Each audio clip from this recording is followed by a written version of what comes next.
حضرت ابو قتادہ رضی اللہ تعالی عنہ جنگ کے اندر تھے اور کافروں کی طرف سے تیر بھی آ رہے تھے.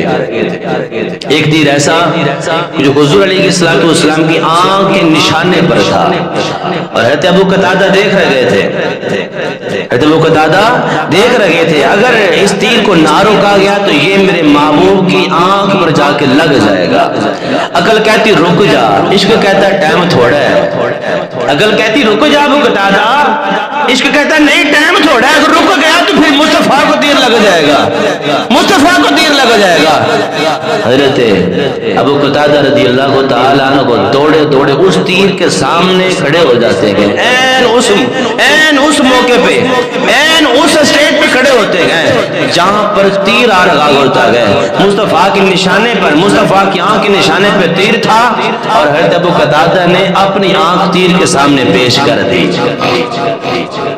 اپنی آنکھ تیر کے سامنے پیش کر دی. جیسے ہی تیر آیا حضرت ابو قتادہ کی آنکھ میں لگا تو ڈیلا باہر آ گیا. ڈیلا باہر آ گیا. اب حضرت ابو قتادہ رضی اللہ تعالی عنہ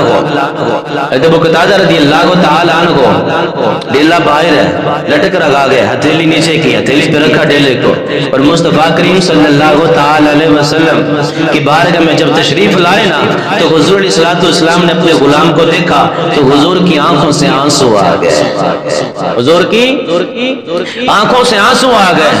تو حضرت ابو قتادہ مسکرا رہے تھے اور آپ کے مسکرانے اور آپ کے عشق کا جو تصور تھا اس کے ترجمانی کرتے ہوئے اعلیٰ حضرت رحمت اللہ کے تعالی علیہ بریلی کے سرزمین پر بیٹھ کے کیا فرماتے گئے, کرو تیرے نام پہ جان فدا.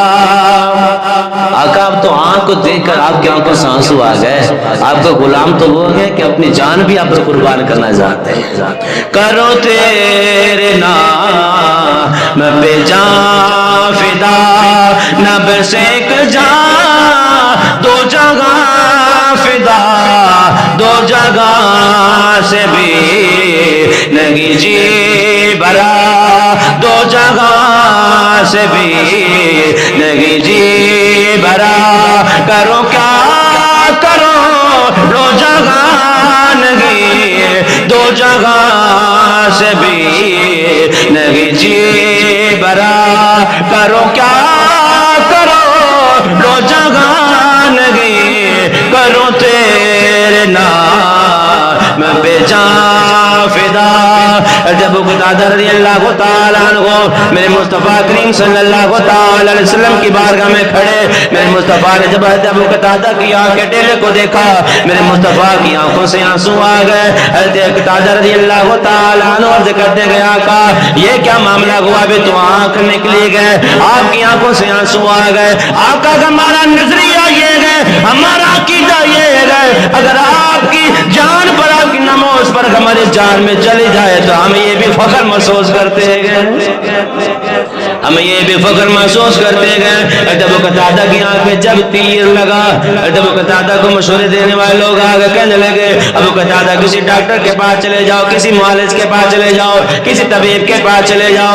ابو قتادہ فرماتے گئے در پہ غیروں کے زحمت نہ فرمائیے, فرماتے گئے در پہ غیروں کے زحمت نہ فرمائیے, بھیک لینے مدینے چلے آئیے. کون دیتا ہے تو سامنے لائیے, کون دیتا ہے دینے کو منہ چاہیے. دینے والا ہے سچا ہمارا نبی, کون دیتا ہے دینے کو منہ چاہیے. دینے والا ہے سچا ہمارا نبی, کون دیتا ہے دینے کو منہ چاہیے. ابو قتادہ فرماتے میں کسی کے پاس کیوں جاؤں؟ ساڑھے ڈاکٹر ہیں، ساڑھے معالج ہیں، ساڑھے طبیب ہیں، مصطفیٰ تو مصطفیٰ دے کول ہی جانا نا. حضور کے پاس ابو قتادہ آئے، ڈیلا ہاتھ پہ. حضور نے کرم فرمایا، اپنے لعاب دان لگا، اس ڈیلے کو اٹھا کے پل کے اٹھائی اور اندر رکھ دیا. پھر حضور نے ابو قتادہ کی جو آنکھ نکلی اس نے اس آنکھ کے لیے دعا بھی فرمائی، یا رسول یا باری تعالیٰ، یا باری تعالیٰ. حضرت ابو قتادہ کی آنکھ پر جو تیر لگا وہ ڈیلا باہر آ گیا نا. مصطفیٰ کی وجہ سے یہ ڈیلا باہر آیا. حضور کی آنکھ کو درست بھی فرما دے، ایسا درست فرما کہ پتہ بھی نہ چلے کہ یہاں کا ڈیلا باہر آیا تھا، پتہ بھی نہ چلے کہ یہاں کا ڈیلا باہر آیا تھا. حضور اس کی روشنی کو بھی اور زیادہ فرما دے. ابو قتادہ فرماتے ہیں کہ پھر حضور کا لعاب دہن جب لگا نا، برکت یہ ظاہر ہوئی جو قدرتی آنکھ تھی، جس کو کبھی تکلیف بھی نہیں پہنچی، جس کو کبھی تکلیف بھی نہیں پہنچی، اس سے کم نظر آتا تھا. جس کو لعاب دہن لگا اسے زیادہ نظر آتا تھا.